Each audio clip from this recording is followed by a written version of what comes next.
خَيْرِ الْخَلْقِ كُلِّهِمْ. ایک طویل المدت تک نہ میں ویڈیو بنانے کا قائل تھا نہ تصویروں کا، لیکن اب جب مجبوری دیکھی کہ بد عقیدہ لوگ اتنے ہو چکے تو اب ہمیں حکم ملا ہمارے مرشد خانہ سے اور مدار پاک والوں نے حکم فرمایا کہ جب ساری قوم برباد کر بیٹھو گے تب منظر عام پر آؤ گے. تو اس وجہ سے یہ کام اب ہمارے اوپر فرض ہو گیا. اسی طرح علامہ احمد رضا صاحب پر بھی فرض ہو گیا، تمام قرآن نعت خوانان اور جو بھی ہیں ان سب پر فرض ہو گیا کہ اللہ رسول کی محبت کو دنیا میں ڈیلیور کر سکیں. اللہ تعالیٰ فیضان مزار پر انوار کے تصدق ہمیں ہر لمحہ کامیابی نصیب فرمائے. آمین.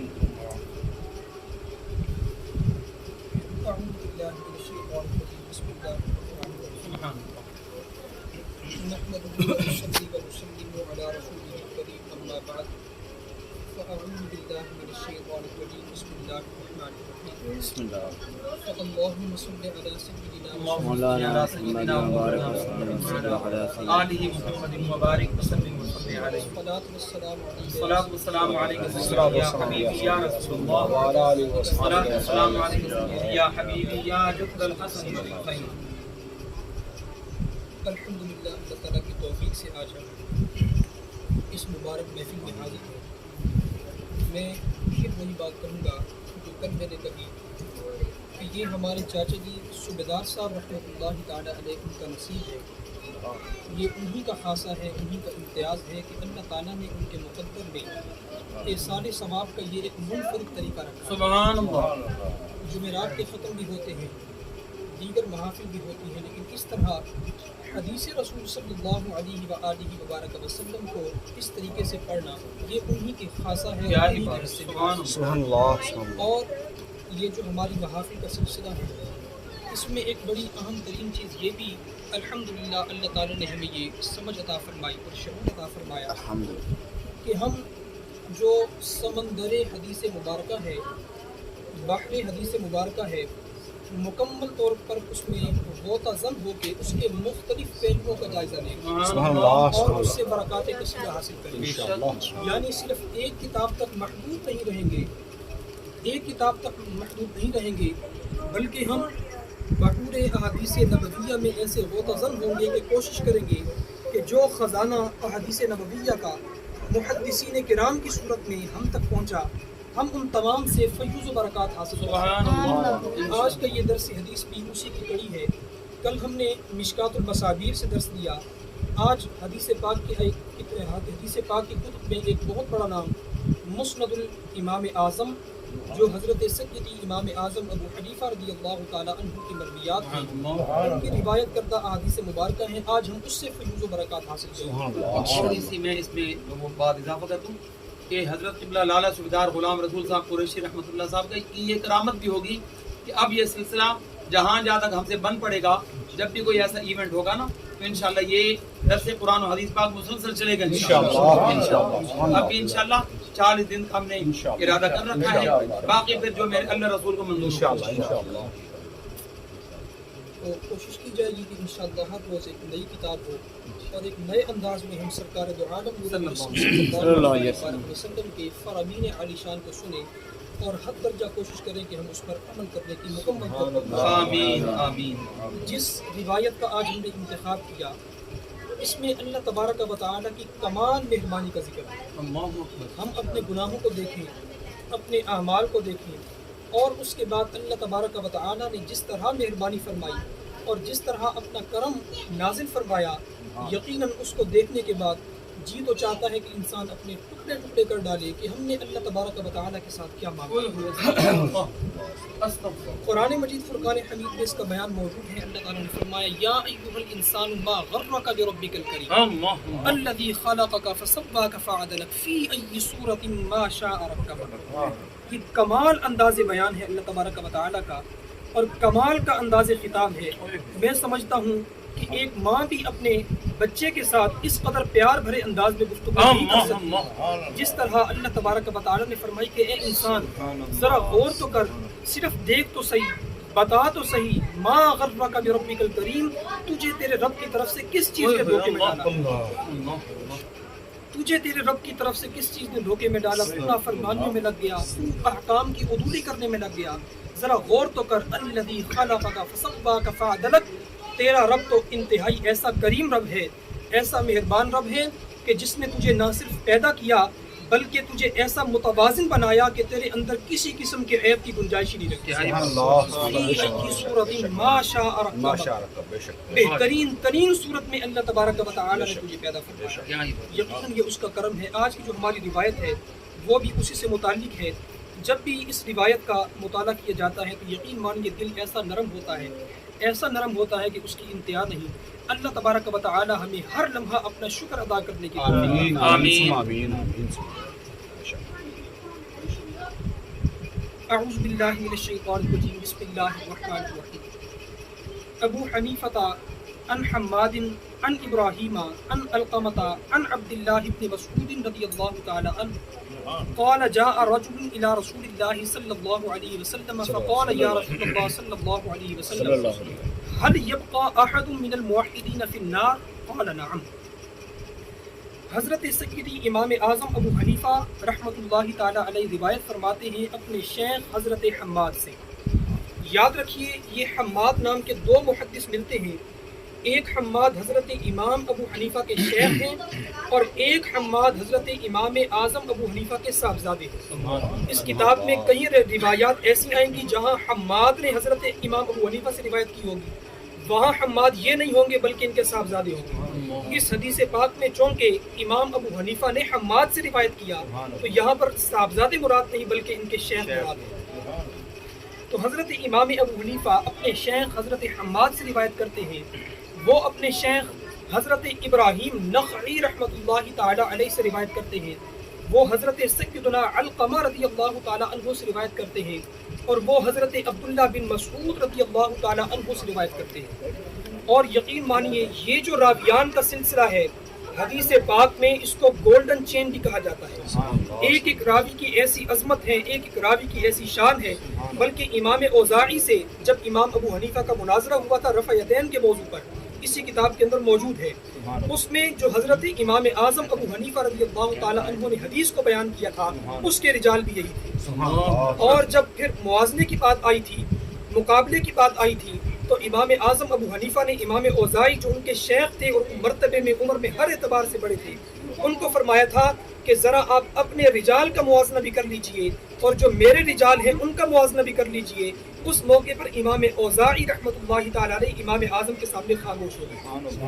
یہ ایسے کمال کے رجال ہیں، حضرت ابراہیم نخعی، حضرت علقمہ، حضرت عبداللہ ابن مسعود رضی اللہ تعالی عنہ۔ فرماتے ہیں مرکزی صحابی حضرت عبداللہ ابن مسعود رضی اللہ تعالی عنہ فرماتے ہیں کہ ایک شخص نبی مکرم صلی اللہ علیہ وآلہ وسلم کی بارگاہ میں حاضر ہوا اور اس نے عرض کی یا رسول اللہ صلی اللہ علیہ وآلہ وسلم یہ بتائیے کہ کیا کوئی ایک شخص موحدین میں سے جہنم کے اندر رہے گا؟ یہ سمجھ لیجئے کہ موحدین کس کو کہا جاتا ہے؟ سرکار علیہ الصلوۃ والسلام کی جو امت ہے اس امت کے لوگوں کو موحد نہیں بلکہ مومن کہا جاتا ہے، مسلم کہا جاتا ہے۔ آپ علیہ الصلوۃ والسلام سے جو پہلے کے لوگ ہیں یعنی حضرت عیسیٰ علیہ الصلوۃ والسلام کے بعد آپ علیہ الصلوۃ والسلام تک چونکہ کوئی اور نبی اور رسول نہیں آئے تھے، تو جو اس دین پر قائم ہیں اور اللہ تعالیٰ کی وحدانیت کو زمانے جاہلیت کے اندر بھی تسلیم کیا کرتے تھے ان کو موحد کہا جاتا ہے۔ تو سوال کرنے والے نے سوال کیا کہ یا رسول اللہ صلی اللہ علیہ وآلہ وسلم کیا موحدین میں سے بھی کوئی ایک جہنم میں رہے گا؟ تو آپ علیہ الصلوۃ والسلام نے فرمایا نعم، جی ہاں، موحدین میں سے بھی جہنم میں کوئی رہے گا۔ فرمایا رجل فی قعر جہنم، ایک آدمی ایسا ہوگا، ایک شخص ایسا ہوگا کہ جو جہنم کی وادی کے اندر ہوگا، ینادی بالحنان المنان، اور وہ اس وادی کے اندر رہتے ہوئے اللہ تعالیٰ کو وہاں بھی پکارتا رہے گا یا حنان یا حنان، اللہ تعالیٰ کا ذکر کرتا رہے گا حتی یسمع صوتہ جبرائیل علیہ السلام، یہاں تک کہ اس کے پکارنے کی آواز کو حضرت جبریل امین سن لیں۔ فیتعجب من ذلک الصوت، اب وہ اس بات پر تعجب کا اظہار کریں گے۔ وہ تعجب کس بات پر ہوگا؟ ذکر کرنے پر تعجب نہیں ہوگا بلکہ تعجب اس بات پر ہوگا کہ جہنم کے عذاب میں ایسا کون ہے جو اللہ کا ذکر کر رہا ہے، اور اگر اللہ کا ذکر کرنے والا جہنم میں کیسے ہو سکتا ہے؟ یہ تعجب ان کو ہوگا۔ فقال، العجب العجب، حضرت جبریل کہیں گے العجب العجب، مجھے تعجب ہو رہا ہے، تعجب ہو رہا ہے۔ فرمایا ثم لم یصبر، یہاں تک کہ پھر ان سے صبر نہیں ہوگا، حتی یسیر بین یدی عرش الرحمن ساجدا، یہاں تک کہ فوراً وہ عرش الہی کے سامنے حاضر ہو جائیں گے اور اللہ تعالیٰ کی بارگاہ میں سجدہ ریز ہو جائیں گے۔ فیقول اللہ تبارک و تعالی، بس اللہ تبارک و تعالیٰ فرمائے گا ارفع رأسک یا جبریل، اے جبریل اپنے سر کو اٹھاؤ۔ فیرفع رأسہ، بس وہ اپنے سر کو اٹھائیں گے۔ فیقول، بس اللہ تبارک و تعالیٰ فرمائے گا ما رأیت من العجائب، لگتا ہے کہ تو نے آج کوئی بہت عجیب و غریب چیز دیکھی۔ کیا دیکھا ہے ایسا عجیب و غریب کہ جس نے فوراً، جس سے تجھے صبر نہیں ہو رہا اور تو فوراً آ کر میری بارگاہ میں سجدہ ریز ہو گیا؟ تو وہ جبریل امین کیا عرض کریں گے واللہ اعلم بما رآہ، اللہ تبارک و تعالیٰ بہتر جانتا ہے جو میں نے دیکھا ہے، جو میں نے دیکھا ہے اللہ تعالیٰ اس کو بہتر جانتا ہے۔ فیقول، پس وہ عرض کریں گے یعنی حضرت جبریل امین یا ربی سمعت صوتا من قعر جہنم ینادی بالحنان المنان فتعجبت من ذلك الصوت، فرماتے ہیں اے باری تعالیٰ میں نے جہنم کی وادی سے ایک آواز کو سنا ہے، اور وہ آواز کیا تھی؟ کوئی پکارنے والا پکار رہا ہے یا حنان یا منان، یا حنان یا منان، جہنم کی وادی سے پکار رہا ہے۔ بس مجھے اس آواز کو سن کر میں تعجب میں پڑ گیا کہ جہنم تو کافروں کا گھر ہے، وہاں اللہ تعالیٰ کا نام لینے والا کیسے ہو سکتا ہے؟ سبحان اللہ۔ فیقول اللہ تبارک و تعالی، بس اللہ تبارک و تعالیٰ فرمائے گا یا جبریل، اے جبریل اذهب الى مالک، چلا جا تو جہنم کے خازن کے پاس، یعنی وہ فرشتہ جس کو اللہ تبارک و تعالیٰ نے جہنم کے دروازے پر مامور کر دیا ہے، اس کا نام مالک ہے، حضرت سیدنا مالک علیہ السلام۔ یہ فرشتے ہیں اور ان کا کام کیا ہے؟ یہ جہنم پر موجود ہیں، اور آگے ذرا ان کی تعریف بھی سنیے گا کہ جہنمیوں کو کیسے پہچانتے ہیں، حدیث پاک میں ذکر موجود ہے۔ فرمایا قل لہو اخرج العبد الذی ینادی بالحنان المنان، اس کے پاس چلا جا اور جا کر اس کو ہمارا حکم دے کہ جو شخص یا حنانو یا منانو پکار رہا ہے اس کو جہنم سے نکال۔ فیذهب جبرائیل علیہ السلام الی باب من ابواب جہنم فیضربہ، فرمایا کہ پس حضرت جبریل امین جہنم کے دروازوں میں سے ایک دروازے پر جائیں گے اور اس دروازے کو ایسے کھٹکھٹائیں گے، فیخرج الیہ مالک، اور اس دروازے سے حضرت مالک باہر تشریف لائیں گے۔ فیقول جبریل علیہ السلام، پس حضرت جبریل امین ان کو فرمائیں گے ان اللہ تبارک و تعالی یقول اخرج العبد الذی ینادی بالحنان المنان، کہ جو شخص اس وادی جہنم میں یا حنان یا منان کی صدائیں بلند کر رہا ہے اس کو باہر نکال دو۔ فیدخل، یہاں سے سمجھنے کی بات ہے، اللہ تعالیٰ ہمیں جہنم کی سختیوں سے معاف کرے۔ یقین مان کے جہنم ایسی سخت جگہ ہے کہ اس میں جانا تو بہت دور کی بات ہے، ہم اس کے قرب کو بھی برداشت نہیں کر سکتے۔ آگے اس کی تعریف آ رہی ہے، ذرا توجہ سے سنیے گا۔ فرماتے ہیں فیدخلوا، پس وہ اندر چلے گئے، فیطلبہ، پس انہوں نے اس کو ڈھونڈا، طلب کیا، فلا یوجدوا، پس اس کو نہیں پایا، وَأَنَّ مَالِكًا، کیا اس کو نہیں پایا، تلاش بھی کیا اس کے باوجود نہیں پایا۔ کیوں نہیں پایا؟ وہ آگے وجہ آ رہی ہے، لیکن اس سے پہلے آپ علیہ السلام نے ایک بڑی پیاری بات ارشاد فرمائی کہ وہ تلاش کر رہے ہیں، اس کے باوجود بھی نہیں پہچان پا رہے، نہیں ڈھونڈ پا رہے۔ اس کا مطلب یہ نہیں ہے کہ وہ جہنمیوں کو جانتے نہیں ہیں کہ جہنم میں لاکھوں افراد ہوں گے، کروڑوں افراد ہوں گے، تو وہ کیسے ڈھونڈیں؟ ان کے لیے مشکل ہے۔ آپ علیہ السلام نے فرمایا وَأَنَّ مَالِكًا أَعْرَفُ بِأَهْلِ النَّارِ مِنَ الْأُمِّ بِأَوْلَادِهَا، کہ جس طرح ماں اپنی اولاد کو پہچانتی ہے، حضرت مالک اس سے بھی زیادہ پہچان رکھتے ہوں گے جہنم، چاہے لاکھوں کی تعداد ہو، کروڑوں کی تعداد ہو، ماں جس طرح پہچانتی ہے اس سے بھی زیادہ اچھے طریقے سے پہچانتے ہوں گے۔ لیکن توجہ بات یہ ہے، اس کے باوجود نہیں پہچان پائیں گے، نہیں تلاش کر پائیں گے۔ اس کی وجہ کیا ہے؟ فَيَخْرُجُ، پس وہ وہاں سے باہر آئیں گے، فَيَقُولُ لِجِبْرِيلَ، پس وہ حضرت جبریل سے عرض کریں گے إِنَّ جَهَنَّمَ زَفَرَتْ زَفْرَةً لَا أَعْرَفُ الْحِجَارَةَ مِنَ الْحَدِيدِ، اے جبریل امین میں کیا کروں، اگرچہ میں ماں جس طرح اولاد کو پہچانتی ہے اس سے زیادہ جہنمیوں کو پہچانتا ہوں، لیکن ابھی جہنم نے ایک سانس لیا ہے، ابھی جہنم نے ایک سانس لیا ہے، اور اس کا سانس لینا ایسا ہے لا اعرف الحجارۃ من الحدید، اب پتہ نہیں چل رہا کہ کیا چیز لوہا ہے کیا چیز پتھر ہے۔ یہ جہنم کے سانس کا عالم ہے کہ پتہ ہی نہیں چل رہا، ہر چیز ختم، کیا حجار ہے کیا لوہا ہے، اور فرمایا ولل حدید من الرجال، نہیں فرق پتہ چل رہا کیا چیز لوہا ہے کیا چیز انسان ہے، نہ انسان کی پہچان ہو رہی ہے نہ لوہے کی نہ پتھر کی، پتہ نہیں چل رہا۔ وجہ کیا ہے کہ جہنم نے ایک صرف سانس لیا ہے۔ فیرجع جبریل علیہ السلام، بس حضرت جبریل امین واپس لوٹیں گے، حتی یسیر بین یدی عرش الرحمن، یہاں تک کہ وہ عرش رحمان کے سامنے آ جائیں گے، ساجدن سجدہ کریں گے۔ فیقول اللہ تبارک و تعالی، بس اللہ تبارک و تعالی پھر فرمائے گا ارفع رأسک یا جبریل، اپنے سر کو اٹھاؤ اے جبریل، لم تجی بعبد، تم میرے بندے کو نہیں لے کر آئے، لما لم تجی بعبد، تم میرے بندے کو کیوں نہیں لے کے آئے، جبکہ تمہیں میں نے بھیجا تھا، تم نے میرے حکم کو کیوں نہیں مانا۔ فیقول یا ربی، بس وہ عرض کریں گے یا باری تعالی، یہ کیسے ہو سکتا ہے کہ تیرا حکم ہو اور میں اس کی قبولی کروں، میں نے تو مانا۔ ان مالکن یقول، بے شک میں گیا تھا اور جو جہنم میں فرشتہ مقرر ہے مالک، اس نے مجھے کہا ان جہنم قد زفرت زفرتن، جہنم نے ابھی سانس لیا ہے، لا اعرف حجر من الحدید، نہیں پہچانا جا رہا کہ پتھر کیا ہے، لوہا کیا ہے، اور لوہا کیا ہے، مرد کیا ہے۔ فیقول اللہ عز وجل قل لمالک، بس اللہ تبارک و تعالی فرمائے گا کہ اے جبریل دوبارہ جاؤ اور مالک کو جا کر کہو ان عبدی فی قعر کذا و کذا، فی ستر کذا و کذا، او فی زاویت کذا و کذا، اب ذرا جاؤ اور مالک کو جا کر بتاؤ کہ تلاش کرنے کی ضرورت نہیں ہے، بس جہنم کی فلاں وادی کے اندر جاؤ، وہاں فلاں پتھر پڑا ہوگا اور اس پتھر کے سائے کے نیچے میرا بندہ بیٹھا ہوگا، اس پتھر کے سائے کے نیچے میرا بندہ موجود ہوگا۔ اب یہ حضرت مالک دوبارہ جاتے ہیں، اور یہاں پر قابل توجہ بات، آپ نے اس بات پر توجہ نہیں کی جو میں بتانا چاہ رہا تھا، جہنم کے اندر اور اس کی حالت کیا ہوگی، وہ میں بلکہ آگے چلتے ہیں پھر یہ بات مزید واضح ہو جائے گی۔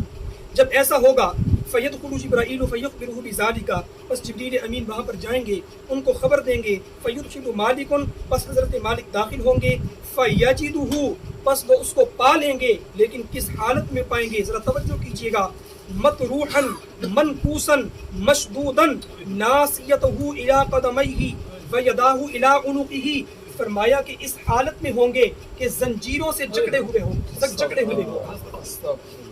زنجیروں سے جکڑا ہوا ہوگا، اور جکڑنے کی کیفیت کو بھی آپ علیہ السلام نے بیان فرمایا، ناسیتہ الی قدمیہ، کہ اس کی یہ جو پیشانی ہے اس کو ناسیہ کہتے ہیں، یہ ناسیہ اس کے قدموں کے ساتھ بندی ہوگی۔ آگے فرمایا وَيَدَاهُ إِلَىٰ عُنُقِهِ، اور اس کے دونوں ہاتھوں کو ایسے گردن کے پیچھے باندھ دیا ہوگا۔ ذرا اس تکلیف کا اندازہ کیجئے کہ جب سر آپ کا قدموں کے ساتھ باندھ دیا جائے اور ہاتھوں کو ایسے پیچھے باندھ دیا جائے اور انسان بالکل بے بس ہو جائے، اور یہ وہ وقت ہوگا کہ انسان موت کی تمنا کرے گا، وہاں پر موت بھی نہیں آئے گی، اس قدر تکالیف کے اندر۔ بہرحال وہ اس کو پالیں گے، پانے کے بعد پھر کیا ہوگا، آگے آپ علیہ السلام ارشاد فرماتے ہیں، ہاں وَاجْتَمَعَتْ عَلَيْهِ اللِّحْيَاتُ وَالْأَقَارِبُ، اور یہ سزا صرف ختم نہیں ہوگی، یہاں پر اس کے جسم پر سانپ ہوں گے، اس کے جسم پر بچھو ہوں گے جو اس کو مسلسل ڈس رہے ہوں گے، جکڑ رہے ہوں گے، حَتَّى تَسْقُطَ عَنْهُ اللِّحْيَاتُ وَالْأَقَارِبُ، فرمایا یہاں تک کہ حضرت مالک اس سے سانپ کو بھی الگ کر دیں گے، بچھوؤں کو بھی الگ کر دیں گے، پھر اس کو جھٹکا دیں گے، اور وہ جھٹکا بڑا سخت ہوگا، یہاں تک کہ اس کی ساری زنجیریں، ساری رسیاں بالکل کھل جائیں گی اور وہ شخص بالکل آزاد ہو جائے گا۔ ثم یخرجہ من النار، پھر حضرت مالک اس کو جہنم سے نکالیں گے، فیسیرہ فی ماء الحیات، پھر حضرت امام مالک ایک ندی کے اندر، ایک نہر کے اندر جس کا نام الحیات ہے، اور بعض نے کہا یہ وہ نہر ہے کہ جس کے اندر جنتیوں کو جنت میں جانے سے پہلے غوطہ دیا جائے گا، اس کے اندر غوطے میں غوطہ لگانے سے ان کے ہر قسم کے گناہ ختم ہو جائیں گے، سارے عیب ختم ہو جائیں گے، اور وہ جنت کے لیے بالکل تیار ہو جائیں گے، بلکہ یوں کہیے کہ جنتی دولہا بن جائیں گے۔ اس موقع پر ان کو الحیات کے پانی میں انہوں نے غوطہ دیا، وَيَدْفَعُ إِلَىٰ جِبْرِيل، اور حضرت جبریل کے حوالے کر دیا، فَيَأْخُذُ بِنَاصِيَتِهِ، حضرت جبریل نے ایسے پیشانی سے پکڑا، وَيَمُدُّهُ مَدًّا، اپنی طرف کھینچا، فَمَا مَرَّ بِهِ جِبْرِيلُ عَلَىٰ مَلَئٍ مِّنَ الْمَلَائِكَةِ، بس کوئی جگہ ایسی نہیں تھی جہاں سے جبریل امین گزرتے فرشتے ان کو دیکھتے اور وہ یہ کہا کرتے تھے اف لہذا العبد، اس بندے پر اف ہو، اس نے کیا کیا، اپنی دنیا کے اندر اس نے اپنے رب کی نافرمانی کی تو آج یہ اس کی سزا اس انداز میں بھگت رہا ہے۔ سارے فرشتے اس کو یہ کہتے رہے حتی یسیر بین یدی عرش الرحمن ساجدا، یہاں تک کہ وہ عرش رحمان کے سامنے پہنچ گئے، سجدے میں گرے۔ فیقول اللہ تبارک و تعالی ارفع رأسک یا جبریل، اے جبریل اپنے سر کو اٹھاؤ۔ ویقول اللہ تبارک و تعالی، اب یہاں سے کمال کی بات شروع ہو رہی ہے۔ سبحان اللہ۔ یہاں سے اب دیکھیے جہنم کے اندر اس کا حال کیا تھا، زنجیروں سے جکڑا ہوا، ہاتھ پیچھے بندھے ہوئے، جسم پر بچھو ہیں، جسم پر جو ہے سانپ ہیں۔ اس سے اندازہ لگائیے کہ وہ کس قدر گناہگار انسان ہوگا، کس قدر سیاہکار ہوگا، اس کی زندگی کس طرح نافرمانیوں میں گزری ہوگی۔ لیکن اس کے باوجود اب جب عرش الہی کے سامنے آ گیا، اب ذرا اللہ تعالیٰ کے خطاب کا انداز ذرا سماعت فرمائیے اور دیکھیے کہ اللہ تعالیٰ کتنا بڑا رحمان ہے، کیسا رحیم ہے۔ اللہ تبارک و تعالیٰ اس بندے کو فرمائے گا فیقول اللہ تبارک و تعالی عبدی، اے میرے بندے، عبدی اے میرے بندے۔ اس وقت بھی اپنے بندے کو عبد نہیں کہا یا یہ نہیں کہا کہ تو میرا نافرمان ہے، تو ایسا ہے، تو ویسا ہے، بلکہ پیار بھرے انداز میں اللہ نے فرمایا عبدی اے میرے بندے۔ واہ سبحان اللہ۔ کمال کی مہربانی اللہ تبارک و تعالی کی۔ اے میرے بندے ذرا یہ تو بتا کہ تو نے جو میری نافرمانی کی، الم اخلق کا بخلق حسن، یہ تو بتا کیا میں نے تجھے اچھی صورت میں پیدا نہیں کیا تھا؟ الم ارسل الیک رسولا، کیا میں نے تیرے پاس رسول نہیں بھیجا تھا؟ الم یقرأ علیک کتابی، کیا اس رسول نے تجھ پر کتاب کی تلاوت نہیں کی تھی؟ الم یأمرک وینہک حتی یقر العبد، یہ تو بتا کیا اس رب نے، کیا اس رسول نے تیرے رب کی فرما برداری کا حکم نہیں دیا تھا؟ کیا نافرمانی سے منع نہیں کیا تھا؟ حتی یقر العبد، یہاں تک کہ وہ بندہ اپنے تمام جرموں کا اقرار کرتا ہے، وہ کہے گا باری تعالیٰ بالکل مجھ سے یہ گناہ ہوئے ہیں۔ فیقول اللہ تعالیٰ فلم فعلت، پھر یہ بتا تو نے ایسا کیوں کیا ہے؟ یا ایھا الانسان ما غرک بربک الکریم، تجھے تیرے رب کی طرف سے کس چیز نے دھوکہ دیا؟ فلم فعلت، پھر تو نے ایسا کیوں کیا؟ کذا و کذا، ایسے ایسے کیوں کیا؟ فیقول العبد، توجہ رکھیے گا، وہ کہے گا، بندہ کہے گا یا ربی ظلمت نفسی، اے میرے رب میں بے شک میں نے اپنی جان پر، اپنے نفس پر ظلم کیا ہے، میں جانتا ہوں، میں اقرار کرتا ہوں، حتی بقیت فی النار، یہاں تک کہ مجھے اس کی پاداش میں جہنم میں ڈالا گیا۔ قضا و قضا، اس طرح خریفن، بہت سختی کے اندر، لیکن لم اقطع رجائی منکا یا ربی، لیکن اے رب میں نے تیری ذات سے اپنی امید کو ختم نہیں کیا۔